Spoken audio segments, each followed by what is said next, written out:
Hello. No one's here. We're just gonna wait a minute. I forgot to find out how to invite people from my phone. It's so much easier. That works. We're just gonna wait a minute.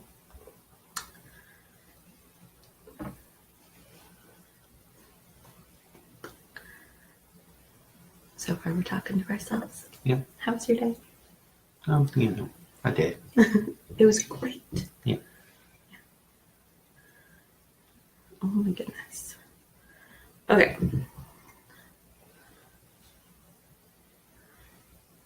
I'm having issues here. Again, Kim's the first one to join. Woo!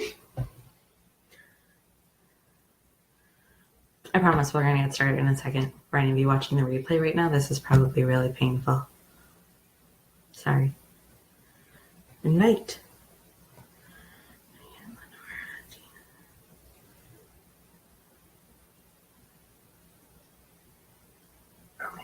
It's so much easier. Ooh, now you can hear. Okay, there we go. Volume just decides to kick in. I don't like that I can't see last names. I'm not sure. Hopefully I'm getting the right people here.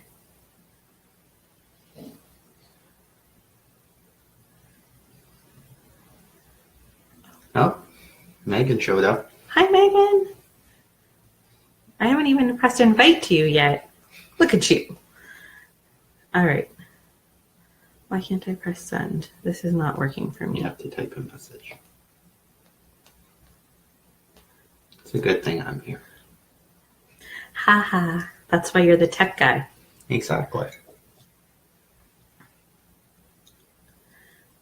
All right. I think I did that wrong, but anyways. All right. Let's just get started anyway. Oh, hi, Lenora. We will pop on. Yeah. All right. So it's technically number 3 in our series, but the first one was without me. So I'm going to go with number 2.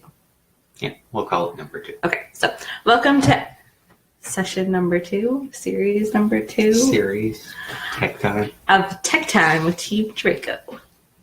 He still thinks I'm a nerd. It's all good. Well, we can be nerdy together. Thanks. Bear with me. My lovely daughters have shared their lovely cold with me, so let's hope I get through this without losing my voice. All right, so tonight we're talking about email marketing providers. Who's excited? Just us. Yeah, It's all very fine. It's okay. So, And we changed. him and his mug. You'd be surprised how often he talks about he needs to have his mug for this. Yep, I'm thinking of having a mug with our logo on it now. That'd be a good idea, but can you find one that big? Oh, I'm sure I can. All right, so let's get started. Our first question of the night is, there are many providers out there. How do we know which one is best? Well, it comes down to almost the same topic as... Sorry, we should probably discuss which different providers there are first. Yeah, maybe we should. Bro. So there's lots of providers out there. You've got your free ones, you've got your paid ones, you've got your semi-free, basically your trial-based. Constant Contact would be one where you get, 60 days free, and then after that you get requested for a credit card. You've got MailChimp, which has their free forever, which is great for small businesses just starting out, not really having the funds to invest a ton of money. I always love free when you're starting out. Exactly. Free is good. And then you've got something like Entreport. My brain is not with me today. Which are sort of the more higher end. They've got a lot more features, memberships, payment processing, heavy-ended analytics, all that big business stuff, really. Okay, so how do I know which one is best for me? It comes down to your business. So if I'm brand new and I'm just starting out, I don't have a ton of capital, I've thrown together a Wix page and I just need a list. What I do is I go to MailChimp, I get a free account, get everything rolling, get my first opt-in running on this awesome Wix website that I just created. This is how much I use Wix. And then I start building my list. As my company grows, I start realizing, well, MailChimp's going to charge me this much per month for their paid plan, but I need something from Constant Contact that MailChimp can't offer. I move to them, I do their 60-day trial, I fall in love with them, and I transfer my list over.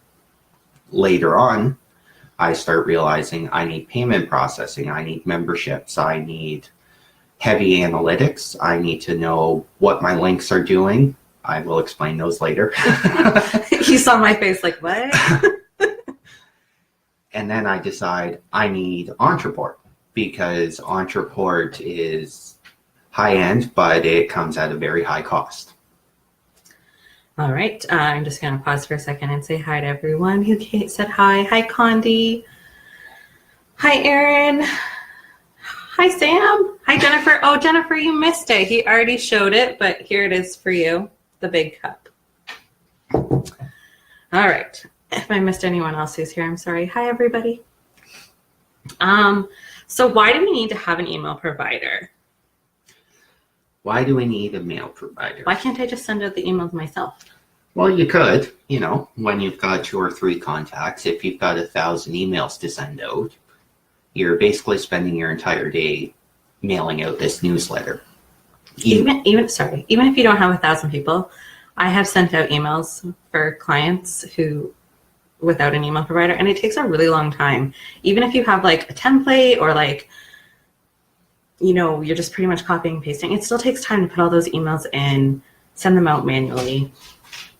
There's also things like merge tags where you can take something like someone's first name, create a general template, tell it first name goes here. Hey, first name, comma, and it autofills as it sends. So little things like that automate your business. But still make it seem personal, right? Exactly. So it's not just like, hey, I'm sending this to everybody. No, it says, hey, Kim, blah, blah, blah, blah.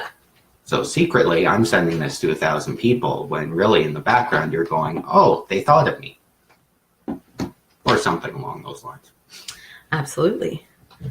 I'm just checking to see if there's any questions. Hi, Heather.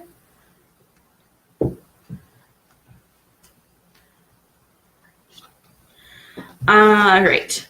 So we kind of touched on this a little bit, but let's go a little bit deeper into it. Is the free email marketing just as good as the paid ones? It depends where you are in your business. So it comes down mainly to the features that you need. In essence, a free mail provider and a paid mail provider work on the exact same functions. So they create your list. They allow you to send out to that list all at once just by creating one template. So it builds an engagement. They also allow you to collect emails. So that's just the fundamentals of any mail provider. If you look into, again, Ontraport memberships, payment processing, weird little functions like that, then it sort of defines where you really need to be, whether the free MailChimp account will work or if you need something higher end like Ontraport, Active Campaign, even Constant Contact. Okay. There's just a couple of questions, so I'm going to pause my own questions. Holly says, I use Active Campaign. What do you think of that? I pay. Active Campaign is a great platform. I've worked with it quite a few times. It can get a little confusing from time to time, but it's definitely something that works, especially if you're getting into higher emails, you need specific features. Just switch from MailChimp. Okay, so. Can you tell us why you switched from MailChimp? Yeah. Just as a question, we'll come back to that when you answer, but Megan, Sam, why does MailChimp hate me and bounce so many people and clear people off my list all the time? That's so sad. That could be a number of reasons. It could be people unsubscribing. It could be something wrong with one of the opt-ins even. It might be communicating differently with MailChimp. I can promise you MailChimp doesn't hate you. There's a reason why the monkey taps your screen every day. Every time you send out those awesome campaigns and you high-five your monkey. which I do, and he makes fun of me. Yeah, I do. I'm not going to lie. But it all comes down to the actual opt-in form, how things are set up. It might be that some messages are showing up as spam more often. That's just any mail provider it happens to.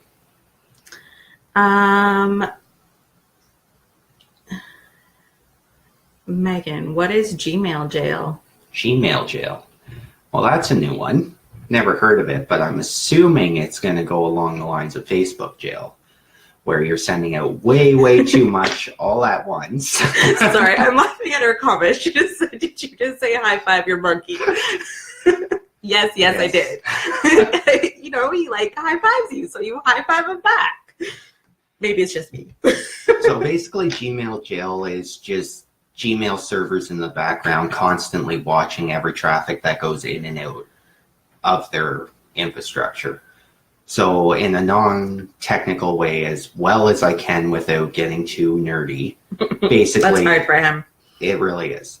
A bunch of weird, boxy things all look at every incoming, outgoing email, constantly scan it, try to be human, and they say... Right? Exactly.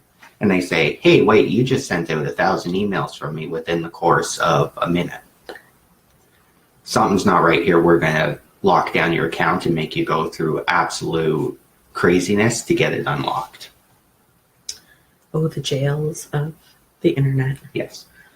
Holly answered us. It was recommended to me. I like it, but I tried to import contacts to a list and ended up sending out all of my automations a day before a sales campaign launched. Live and learn. I have a relatively small list right now. Oh boy. Ouch. So what I'm thinking happened is the campaign was already set up and it was told that anyone who subscribes to it automatically gets this email. So what happened was as soon as you imported your entire list, it saw new subscribers, so it automatically blasted out that email on you. So it might have been the trigger itself was set up a little too precise.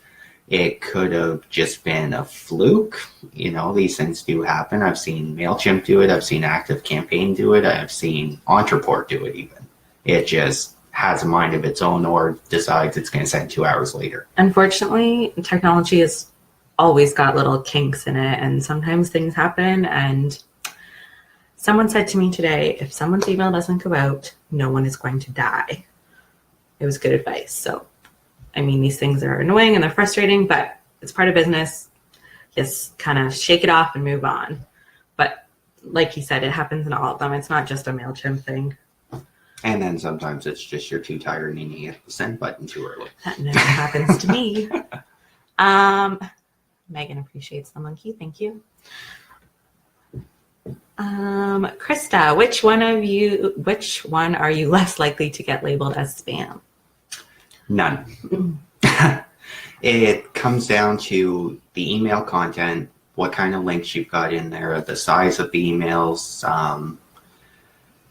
where you're sending the emails to. So if you're sending them to a Gmail, you're more than likely going to get caught somewhere in there because Gmail is just super anal about security. You send it to a Yahoo, it's probably going to go through 99% of the time. If you send it to a corporate network, it comes down to how well their network guys lock everything down. Prime example, my employer loves to have every single spam filter that they can possibly think of linked into each other. So when we can't send an email externally, it comes down to searching 5 or 6 different filters to figure out which one said no. That sounds fun. Can you give any suggestions on like ways to, I know you talked about it a little bit, but for content and the size of email? So you always want to keep, just like websites, large images small. You want to make sure they're under a meg. The email itself should not be more than 2 megs in size. So you figure if you're sending it out once, it's not too bad. If you send it out 1,000 times, that's 2 times 1,000. So it's a heavy load. Yes. I know how to do that. Maybe I don't. Another thing is links. You want to either reference links that match your domain name. So if you've got chris@draco.ca, you want something pointing to draco.ca. That way there is a familiar catch to it. When you send out emails, if it gives you the option, you always want to put your name or your business name. That way, when people do mark you as not spam, it's going to come through, opposed to some random generated address or name in the background. Interesting. All right. And I know you kind of touched on this too. What are some of the features that email marketing providers have? Well, there are lots of features. So there's your campaigns, which allow you to send out specific sets of emails or tasks that happen within a specific amount of time. You've got list sequences, which collect and can also automate segments to sort of break down what's all going on in your list, who's done what, what's done who. So that's how you tell like who opened the email. Exactly. Who got the email. So if like you send something out and someone's like, hey, I didn't get the email, you can go in and be like, did they get the email? Did the email send? Maybe it went to their spam. Exactly. That kind of thing. And that also ties into analytics, so you can see who's clicked a link, who's opened or read the email, depending on the provider. So MailChimp's a little more limited with what they can do on their free plans, whereas OnReport, I can go into someone's account and see the exact date and time that they opened the email. Huh. Or if they've clicked a specific link, I can trigger OnReport to send a specific email if they did. And if they haven't in a certain amount of time, it brings a follow-up email. But that's an OnReport thing, right? Yes. Not a MailChimp. So basically it's handy to have those segments so that you can look and see like who's reading your emails, who's clicking your links, because those are the people that maybe you want to reach out to, and because they're obviously interested in what you do. So, you know, you watch them over time and... Exactly. You want to almost create a segment that's hot leads. So anyone who has read, clicked a link, anything like that within the last 30 days are my absolute hot leads. I want to target them. I want to be in contact with them 24 hours a day if I can. That's a lot of time. Yes, it is. However, though, I would love to go into the full details of these, but that's next week. Gotcha. Yeah, we're forcing you back. So yeah, next, as Chris said, next week we're going to be back. We're going to talk even more about the features, the specific, what you can do with specifics. Go more deep. I can't talk today, guys. I'm really sorry. Go more deeply into it. We just kind of touched base on it tonight. We also want to let you know, for those of you who are using MailChimp, we have an opt-in that's coming. And it is a 3-part series that is going to teach you how to use MailChimp specifically. So we're going from the basics. I'm going to walk you through creating an account, to making your first list, linking that to an opt-in, designing a super awesome email, and then wrap it all up with reading what happens on the analytic portion. So we take you from step 1. Where's my hand? Sorry, step 1. This is backwards. All the way through, so you can see exactly how to go through, make a campaign, send emails out to your list, so that you're a little less like, I know a lot of people have said to me, like, I have MailChimp, I don't know how to use it, I don't know what to do with it, I don't know where my list is, I don't know who's on my list, I don't know what to do with my list. So we're going to help you through that, and it's going to be a 3-part series where you'll get videos. And it's going to be 100% free. I feel like I was channeling my Lenora there. Does anyone have any questions, comments? Lots of hearts. We love the hearts. Makes Yes. us feel good. No. I never know how long to wait because sometimes it takes time to... Yeah, it's kind of delayed. Yeah. All right. Well, if there are questions, we will definitely be watching the page for them and answer anything. Hope we got everything. We really, really appreciate you guys being here. Like I said, if you're watching our last one, this is totally not really in our comfort zone, but it's actually really fun. I'm actually enjoying doing it. I was like, going live, I don't know, that's kind of scary. But it's really fun. It's really nice to interact with all you guys and see you guys here. We really appreciate that. And we love answering your questions. So anything, anytime, send it to us and we would be happy to help. And of course, for anyone who didn't catch the last blog, it was all about email marketing, sort of along this subject line. Feel free to hop over to draco.ca/blog and you'll find it first one there. Next week, we will be releasing our second part to that, which will go a little more in depth and also go into the story of us going from MailChimp to Constant Contact. So the real world move for us. All right. Thank you guys so much. We love you.